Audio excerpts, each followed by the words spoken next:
গত বছরের ৫ আগস্ট ছাত্র জনতার গণ অভ্যুত্থানে দেশ ছেড়ে পালিয়ে ভারতে গিয়ে আশ্রয় নেন সাবেক ফ্যাসিস্ট প্রধানমন্ত্রী শেখ হাসিনা। এরপর থেকে বিগত ১০ মাসের দীর্ঘদিনের মিত্রদেশ ভারতে অবস্থান করছেন সাবেক এই স্বৈরাচারী শাসক। তাকে কড়া নিরাপত্তায় দিল্লির একটি সেফ হোমে রেখেছে নরেন্দ্র মোদীর সরকার। এর মধ্যেই ছাত্র জনতার গণ অভ্যুত্থানে হত্যা মামলার আসামি হওয়ায় শেখ হাসিনাকে ফেরতের চেষ্টা চলছে বাংলাদেশের অন্তর্বর্তী সরকারের। তবে দিল্লিতে গেড়ে বসা শেখ হাসিনাকে ফিরিয়ে দেওয়ার বিষয়ে কোনো ধরনের আগ্রহই দেখায়নি ভারত। ভারতে আশ্রয় নেওয়া শেখ হাসিনাকে বাংলাদেশে ফেরত পাঠানো হবে কিনা এমনই প্রশ্ন আবারও উঠেছে ভারতের পররাষ্ট্র মন্ত্রণালয়ে। বৃহস্পতিবার ভারতের পররাষ্ট্র মন্ত্রণালয়ের নিয়মিত ব্রিফিংয়ে সাংবাদিকদের এই প্রশ্নের জবাব দিয়েছেন রণধীর জয়সওয়াল।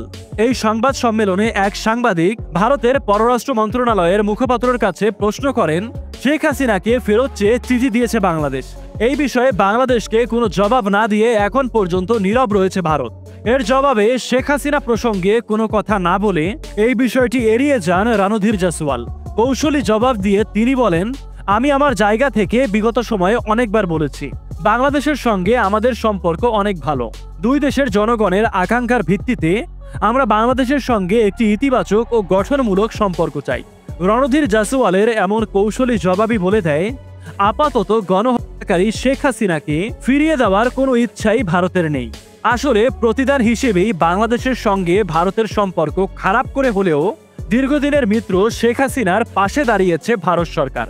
মুক্তিযুদ্ধের সময় ভারতীয় সহায়তার প্রতি কৃতজ্ঞতা ও ঐতিহাসিক বন্ধনের যুক্তি দেখিয়ে প্রতিবেশী দেশটির সঙ্গে সুসম্পর্ককে প্রাধান্য দিয়ে এসেছে শেখ হাসিনা। এই কারণেই দিল্লির কাছে শেখ হাসিনা ছিলেন এক ভরসাযোগ্য ব্যক্তিত্ব। সীমান্ত নিরাপত্তা, জঙ্গি দমন এবং আঞ্চলিক সংহতির প্রশ্নে একতরফাভাবে ভারতের অবস্থানকে নির্দ্বিধায় সমর্থন দিয়ে গেছেন শেখ হাসিনা। ভারতের সঙ্গে তিস্তা চুক্তি ঝুলে থাকলেও পানি নিয়ে কখনোই আপত্তি তোলেননি শেখ হাসিনা। সীমান্তে বাংলাদেশি নাগরিকদের হত্যার পরেও প্রতিবাদ এসেছে শুধুমাত্র কূটনৈতিক সৌজন্যে মোড়ানো বিবৃতিতে।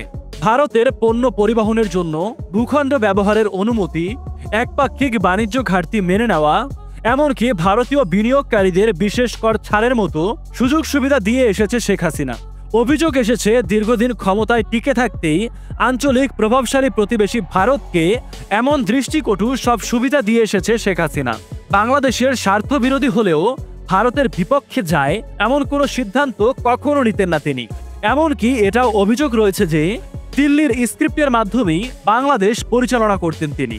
অনেকেরই ধারণা মূলত এই সকল কারণেই বাংলাদেশের সঙ্গে সম্পর্ক খারাপ করে হলেও শেখ হাসিনাকে এখন পর্যন্ত আগলে রাখছে ভারত সরকার। শেখ হাসিনার নিজের বক্তব্য ছিল, ভারতকে আমি যা দিয়েছি তা ভারত কোনোদিনও ভুলতে পারবে না। মূলত এতদিন পর্যন্ত বাংলাদেশের নয়, ভারতের হয়েই কাজ করে গেছে শেখ হাসিনা। তাই সে এখন মূলত তার নিজের দেশেই রয়েছে। তাই মোদি যতদিন আছে শেখ হাসিনাকে হয়তো ভারত ছাড়তে হবে না। আপনি কি মনে করেন, শেখ হাসিনাকে দেশের মাটিতে এনে বিচার করা সম্ভব হবে? আপনার মতামত কমেন্টে লিখে জানাতে পারেন।